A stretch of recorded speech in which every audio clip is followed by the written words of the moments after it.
प्रिय विद्यार्थियों, ऑनलाइन कक्षा शिक्षण में आप सभी का पुनः स्वागत है। मैं अर्जुन लाल जाट, सहायक आचार्य समाजशास्त्र, SBP राजकीय महाविद्यालय डूंगरपुर। पिछली कक्षा में हमने मादक द्रव्य, इनका अर्थ, परिभाषा आदि के संदर्भ में जाना था। आज की हमारी कक्षा में हम मादक द्रव्यों के प्रकार और उनके प्रभावों के बारे में जानेंगे। प्रिय विद्यार्थियों, जैसा कि हमने पिछली कक्षा में जाना था कि मादक द्रव्य जो है वो उसका एडिक्ट क्या होता है, शारीरिक और मानसिक निर्भरता कैसे होती है, तो अब हम जानते हैं प्रकार। प्रिय विद्यार्थियों, मादक द्रव्यों को मुख्य रूप से 4 भागों में बांटा जाता है या 4 प्रकार। पहला जो इसका प्रकार है वो है उत्तेजक मादक द्रव्य, यानी जो उत्तेजना को बढ़ाता है। इसमें शामिल जो पदार्थ हैं वो है कोकीन, कैफीन, मेथेड्रिन, एम्फेटामाइन। ये जो हैं वो उत्तेजक मादक पदार्थ कहलाते हैं। अब इनके प्रभाव की यदि हम बात करें तो जैसे ही इन मादक द्रव्यों का एक व्यक्ति प्रयोग करता है तो उससे निद्रा दूर भागने लगती है, नींद उड़ने लगती है, व्यक्ति उदासी दूर भागती है, शारीरिक ऊर्जा में वृद्धि होती है और स्नायु मंडल जो है वो क्रियाशील होने लग जाता है। इस प्रकार की क्रिया जिन मादक द्रव्यों से होती हैं उन्हें हम उत्तेजक मादक द्रव्य की कोटि के अंदर रखते हैं।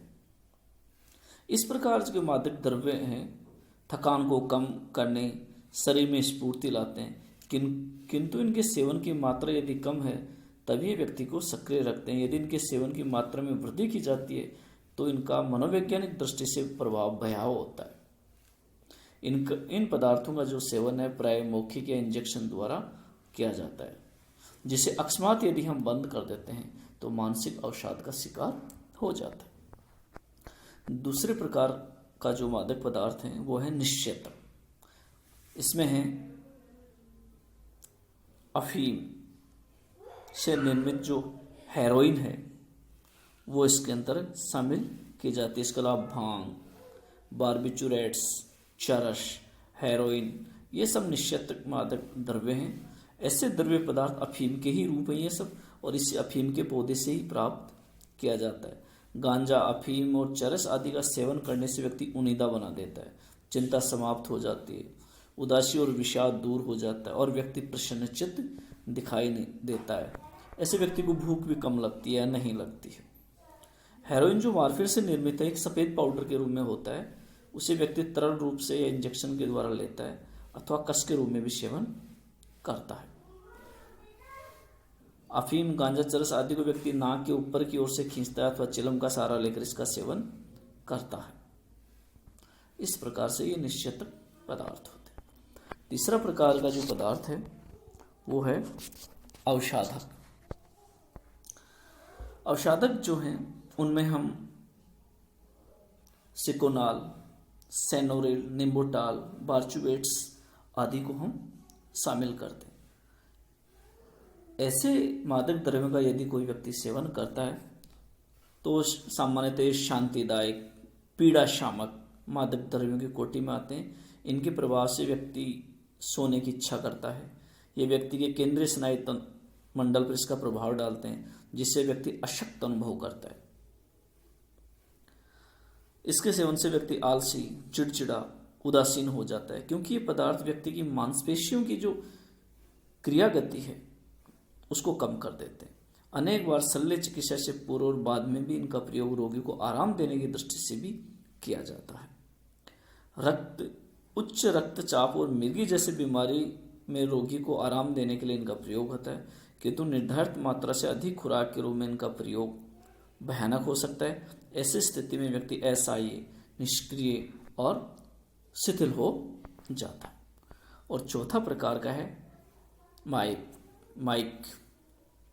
माइक जो ड्रग्स हैं, इन मादक द्रव्यों में LSD प्रमुख है, जिसके प्रयोग से व्यक्ति वास्तविकता से दूर चला जाता है, दिन में सपने देखने लग जाता है। LSD इतना शक्तिशाली रासायनिक द्रव्य है कि नमक के दाने के बराबर इसकी मात्रा भी व्यक्ति के स्नायु मंडल में प्रतिक्रिया उत्पन्न कर देता है। मानसिक रूप से व्यक्ति प्रभावित होता है। इसे मौखिक रूप से पाउडर के रूप में लिया जाता है अथवा तरल पदार्थ में भी इसका सेवन किया जाता है। इसका असर 8 से 10 घंटे तक बना रहता है। आदत पड़ जाने के बाद इसे न लेने पर व्यक्ति मानसिक तौर पर असंयमित हो जाता है और गहरे अवसाद में डूब जाता है।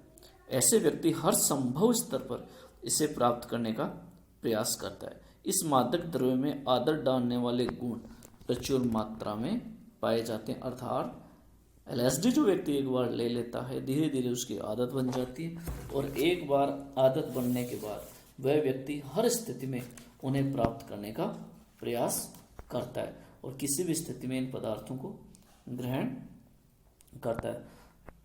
इसके अलावा कुछ और भी मादक पदार्थ हैं जैसे निकोटीन और शराब। शराब भी एक आदत बन जाती है, व्यक्ति इसे लेने के लिए विवश हो जाता है। कुछ लोग इसे थकान और मन की उदासी दूर करने के लिए लेते हैं, तो कुछ स्वयं को मुक्त अनुभव करने के लिए उत्साह, उमंग और उत्तेजना के रूप में भी इसे ग्रहण करते हैं। इसी प्रकार से निकोटीन की यदि हम बात करें तो बीड़ी, सिगरेट, तंबाकू और सिगार आदि के रूप में इसको लिया जाता है। इन द्रव्यों का अत्यधिक सेवन व्यक्ति के फेफड़े, हृदय, श्वास नली को प्रभावित करता है और अनेक बीमारियां जैसे हृदय रोग, अस्थमा, कैंसर तक हो जाते हैं। ये पदार्थ केंद्रीय स्नायु मंडल में उत्तेजना पैदा करते हैं और व्यक्ति इन पर आश्रित हो जाता है। इसी कारण डॉक्टर उन्हें न लेने की सलाह देते हैं और डॉक्टर इस पदार्थों को लेने से रोकते हैं। इस प्रकार से जो मादक पदार्थ हैं उनका हमने वर्गीकरण किया, उनके हमने प्रभाव जाने, किस प्रकार से एक व्यक्ति इनको लेने के बाद प्रभावित होता है और एक व्यक्ति के शरीर के ऊपर इन सब चीज़ों का क्या प्रभाव पड़ता है। प्रिय विद्यार्थियों, निश्चित रूप से आपकी विषय वस्तु है, पाठ्यक्रम जो है उसका एक पार्ट ये मादक द्रव्य से जुड़ा हुआ जो अध्याय था ये आपके लिए इनके प्रकार और प्रभावों की दृष्टि से हमने जाना तो आपके लिए लाभदायक होगा। धन्यवाद।